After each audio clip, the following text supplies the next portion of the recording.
Actually वो जो जे class area जिसमें मैंने बताया ना, जिसमें 10 लोगों को लेके गए थे ये, और जिसमें से 2 को इन्होंने अटैक करा, वो वेकेट हो गया था एरिया।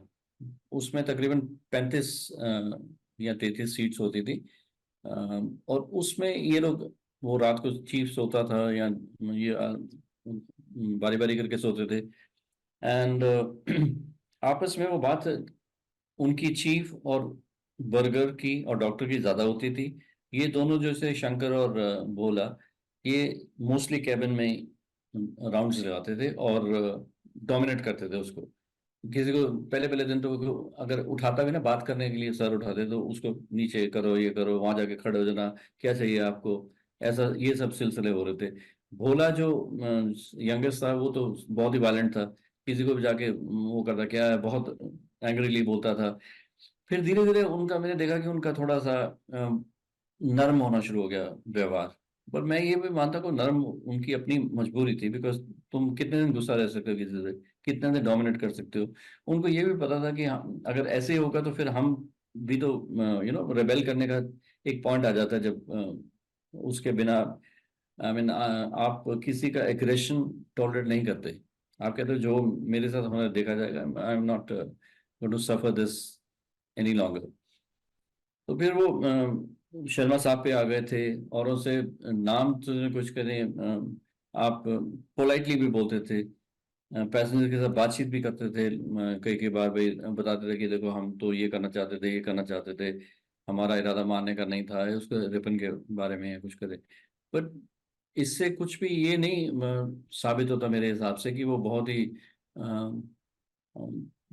दिल वाले लोग थे, या उनका कुछ ऐसे बहुत सॉफ्ट स्पॉट था कोई, ऐसा ऐसा नहीं होता। आई थिंक उनको बहुत ट्रेनिंग और रिहर्सल थी इस बात की कि अचीव करना है हमने।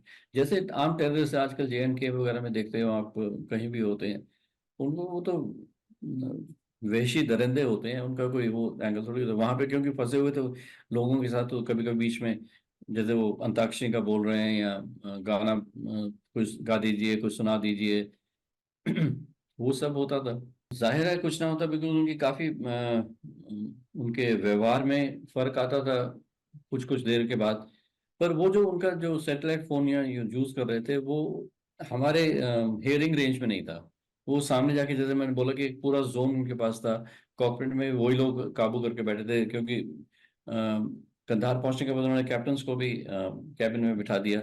बीच बीच में बुलाते थे उनको, जब भी कुछ होना, कुछ सेटिंग होती थी या डिस्कस करना होता था उनसे। तो उनके उसके लिए हम उसके नहीं सुन पाते थे। पर ये फैक्ट है कि उनके एटीट्यूड में चेंज जरूर बीच बीच में आता था। फैक्चुअल एक्यूरेसी ये है कि घुस के उन्होंने कैप्टन्स के साथ काफी डोमिनेट किया था भाई, ये चलो, काफी रफ हैंडलिंग भी थी। इंजीनियर को जैसे खींचते हुए दिखाया है, उसके ये नहीं दिखाया कि उसके शर्ट पे उन्होंने वो चाकू वाला जिससे स्टैब किया था तो खून के निशान थे, वो नहीं दिखाया, लेकिन फिर भी रफ दिखाया कि उनको खींच के बाहर ले गए थे जागिर साहब को। और उसके बाद अगर कैबिन के बाद उसके बाद वो नॉर्मल नहीं दिखाते। जैसे मेरा वो लहू लुहान दिखाया है, तो वो सीरीज में दिखाया कि उसको थर्ड या फोर्थ एपिसोड में कैप्टन बाहर आता है, अरे आर यू ओके। तो ये तो बहुत ही ज्यादा वो हो गया ना, कि उसको एक तरफ उनको सब कुछ पता था, और पता होना भी चाहिए था, बिकॉज उनकी कम्युनिकेशन थी। एंड तो एक्यूरेसीज के पॉइंट ऑफ व्यू से, एज आई सेड, कि वो इनिशियल सीन्स जो हुए थे, जरूर वो वास्तविकता के नजदीक थे। अमृतसर वाले भी कुछ हद तक ठीक है, उसमें उतना जितना टेरर था। पर वो मेरे जो मुझे जहाँ तक समझ है, मेरे को बता रहे हैं कि वो कॉकपिट का विंडो खोल के बार बार देख रहा था बर्गर, कि कोई कमांडो एक्शन तो नहीं है, कोई आसपास तो नहीं है। वो भी ठीक है। एंड लाहौर का भी वो जो बताया गया कि हम दरवाज़ा नहीं खोलेंगे, वो भी फैक्ट है। अलमिनाद में अगेन वो इनएक्यूरेसीज बहुत आ जाती है, कि उसने एक हाईजैक करने और दूसरे पर्सन ने उठ के वो करी, बॉडी रखी बाहर।